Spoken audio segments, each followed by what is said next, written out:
Hey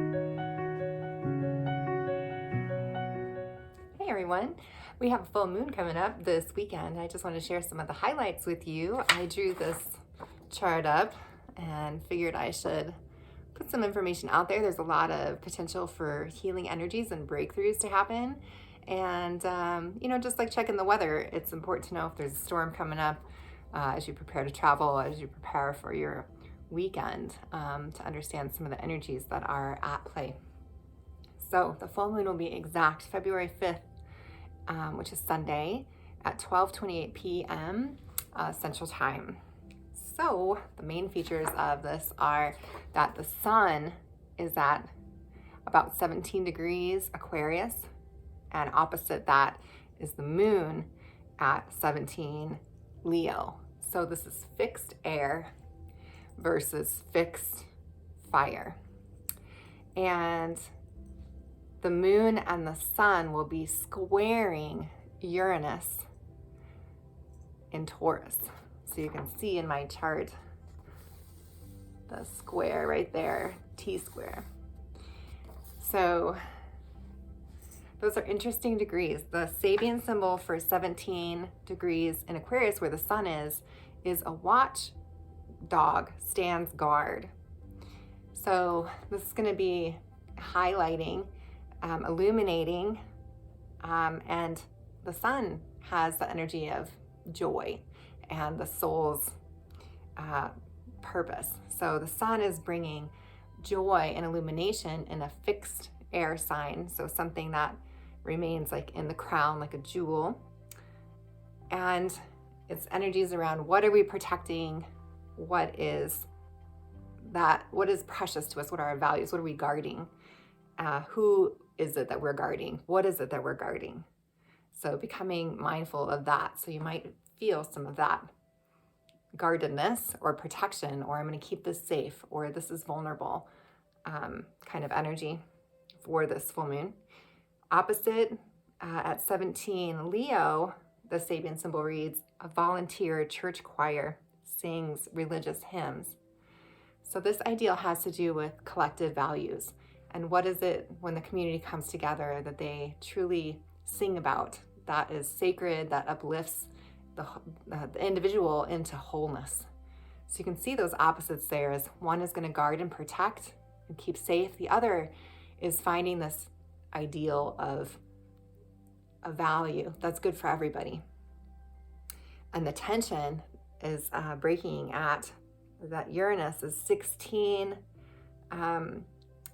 Taurus. So I looked up a few of those Sabians because the 17 degree seemed to be so prominent, and the planet can, activate within 5 degrees of where it's at.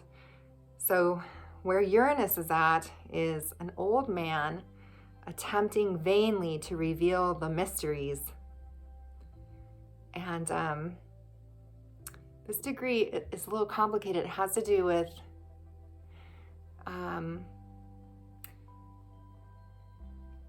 maybe what is the word I'm looking for?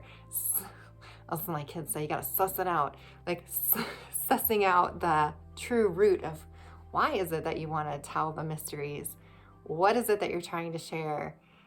Is it really for the benefit of others? And the recognition that what really motivates people is that sense of shared experience and that sense of resonance, and the struggle as an elder when the values that you're trying to teach to the youth aren't resonating with the youth anymore.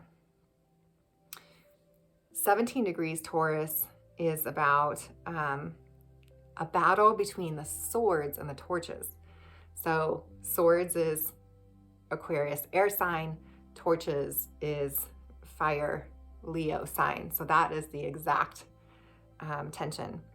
And when there's a tension, there can be that breakthrough, that aha moment, especially with the sun square Uranus. You could have like an illumination of an idea of how to get unstuck, clarity around how I'm protecting something, and also working for the common good and helping uplift humanity's spirits. I checked out 17 Scorpio because that makes the grand fixed cross in the chart. And 17 Scorpio has to do with a woman who is fathering her own child. So this can give us a clue about that breakthrough point. And the work, Scorpio's deep water, and it's also about power and emotions, currency. The negative side of this degree would be over self-sufficiency. So again, that protectedness, or the wounding that happens when moms do have to become the dad because the dad isn't around.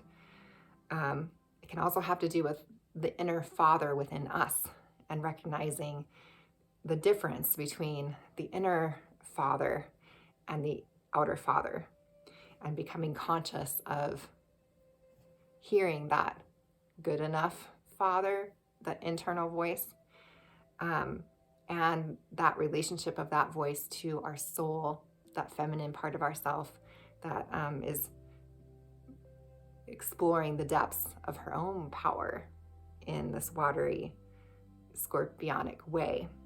So that's the grand cross of energy that we'll be highlighting. Other major features is that Mars is squaring Venus. So these two, here's the chart for that. These two came together conjunct about last February. I had offered a course on Mars and Venus a few weeks as they were really traveling together for a long time, and then they entered Aquarius together. So here we are now where they're at the square point, and Venus is in Pisces where she's exalted. Mars is in a fall because Mars is in Gemini, and Mars has been in Gemini for so long, since October. So Mars in Gemini has been a lot of, because it's in the head, it's dissolving things in the head. Mars is like, I'm going to go this way. I'm going to do this. I have this idea, but I have this opposing idea. And so recognizing that, Mars wants to go, and Gemini is tethering Mars back to find that sacred balance. So it can be very frustrating. And for this particular full moon event, Mars is going to be conjunct the star system Rigel. And the star system Rigel is connected to like the Jesuits, maybe orders of Catholicism, or even secret societies. Definitely parts of the Orion system that haven't always been too kindly to the feminine, or have presented a feminine that isn't very meaty or embodied. So that will really be amplifying this Mars in a fall square Venus in Pisces. So you could find your own relationships just kind of amping up a little bit, where that warrior energy is a little more impatient with the Venusian values of beauty. And Venus in Pisces is she's kind of breaking out of the depths that Scorpio plunges her into in her underworld journey, especially now because she's in the evening sky. So she's really in her glory here and being this risen goddess. And there's some angst about that. And that might be coming up more in relationships. You might have jealousy, or even just revealing hatred of the feminine, or maybe even uncovering your own voices that we've internalized from the culture that is kind of nagging on us from within. So these transits are really calling this stuff to light and calling it into balance. The sun will be also illuminating Saturn, because Saturn is at 2625 Aquarius, and conjunct Saturn is the asteroid Medusa. So with Aquarius being fixed air, and Saturn being about structures and order, and Medusa being about the rage of the goddess, there could be some pushback, or that wild feminine. Medusa's ancient symbolism, her name means ruler, ruling one, and her origin is out of Africa. And She may also be connected to an ancient sun goddess, and that image of the sun goddess being demonized and turned into something that was treated as taboo, right? When the patriarchal societies took over. So there may be like a reestablishing of feminine rulership at this time, solar feminine rulership in the squaring off here. Some other important conjunctions are that Chiron, the wound, is conjunct almost exact with Juno right now.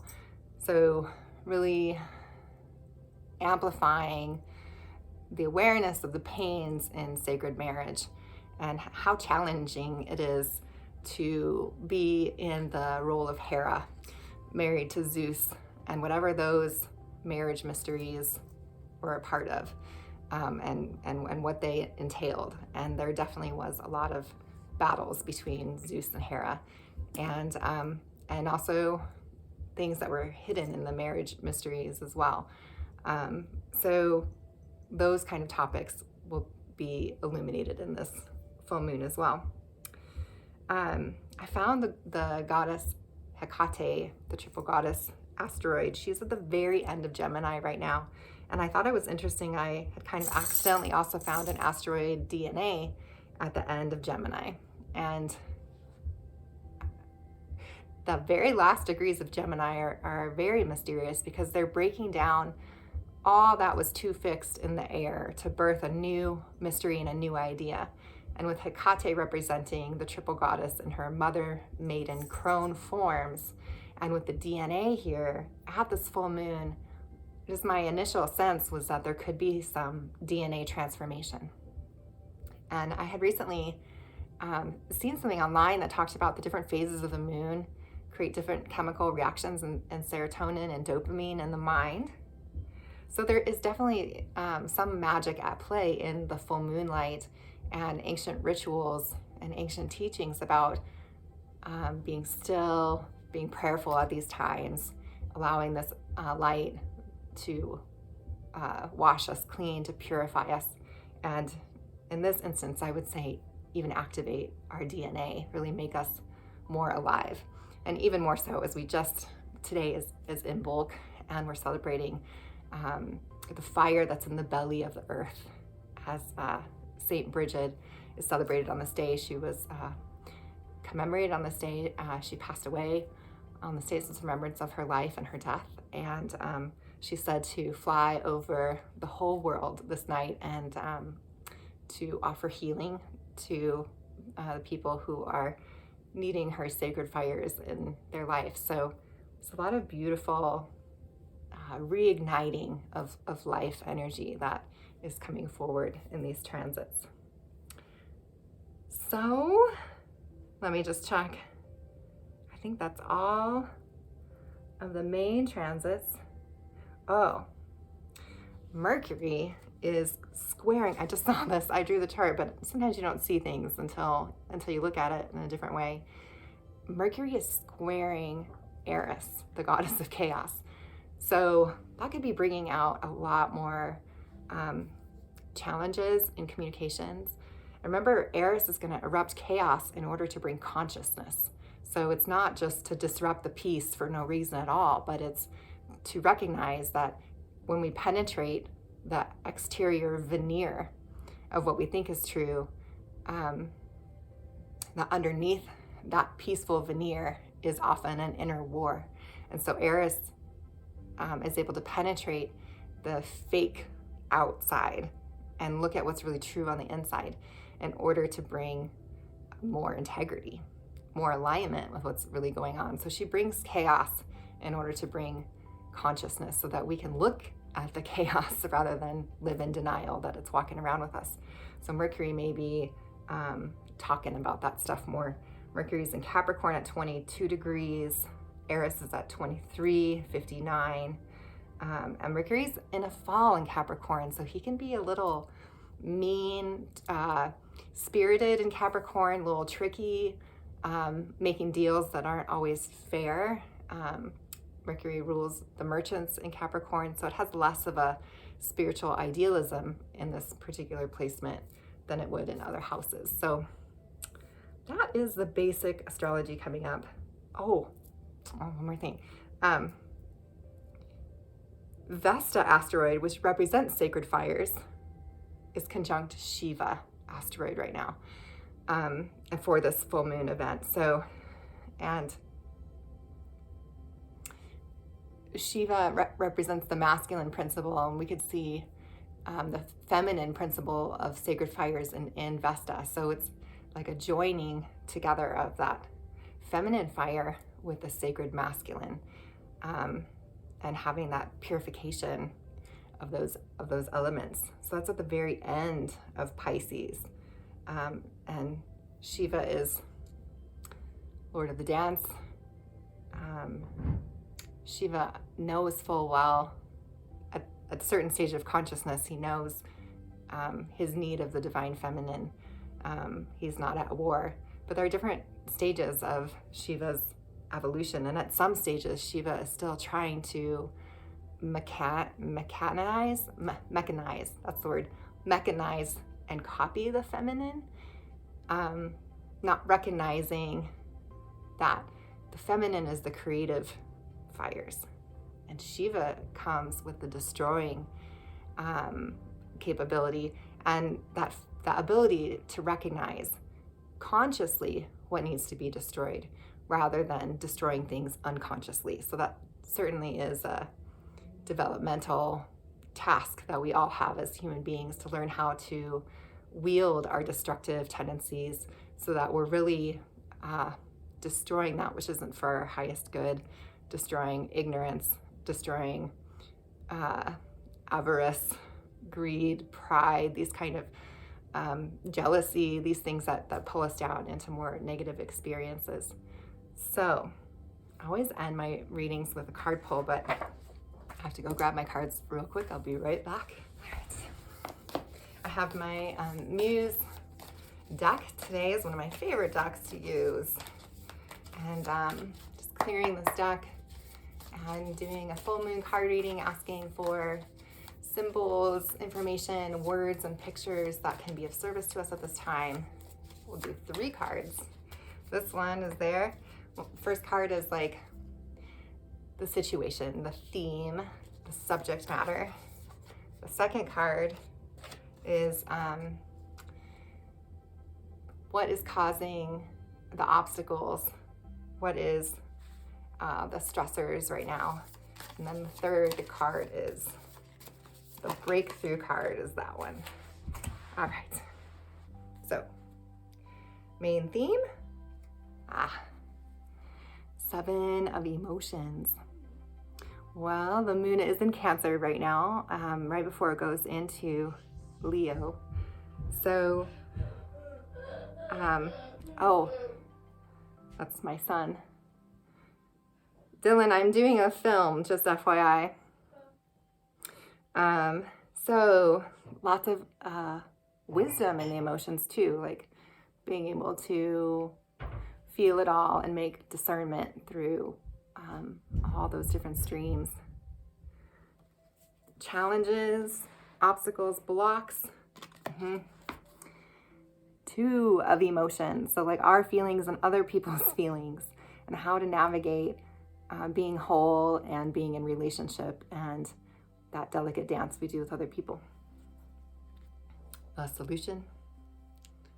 Oh, I love this. It's like a full moon right there. This is the Knight of Voices, or the Knight of Swords. So that noble air sign coming through, helping to bring clarity and a higher perspective, and cooling down that which might be too watery or too emotional. Beautiful. All right. Enjoy the rest of your week and this weekend. If you would like to get a reading with me and see how this year's transits will be affecting you personally, please contact me at taraloma.com. I will hand draw your chart and talk over some of the important transits with you. We will be having eclipses this year in Aries and Libra. So wherever that falls in your chart, that'll be the big place where you're experiencing new beginnings and great endings. So lots of new energy coming up this year. It should be a time of fruitful change for all of us. So take what serves and leave what doesn't. As always, good luck. Take care.